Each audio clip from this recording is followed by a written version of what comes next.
Before we get too far away from it, and I think improv style is a good jumping off point to double click into, you mentioned narrative Mhm. and not having exposure to narrative in Chicago. Austin sort of through Hideout having a strong narrative scene. What does narrative mean to you? How would you compare narrative to long form? How does it relate to long form? I think that'd be really interesting to explore with you. Yeah, for sure.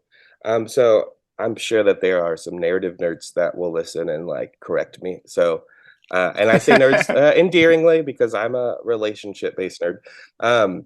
But narrative started with Keith Johnstone, and he worked.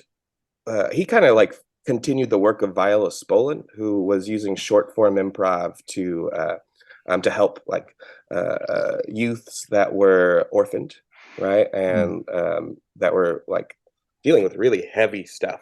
And he continued that working with like young boys, I believe specifically, and created a way to improvise stories with people. And a lot of the exercises that came out of that are super useful in creating interesting improvised theater.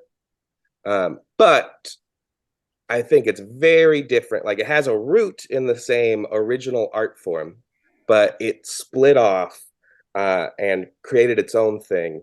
Whereas, like, you know, short form turned into Second City, turned into long form The Herald with Dell and the committee, turned into IO, turned into UCB, right? And there's all these like little Hmm. threads that keep spinning out.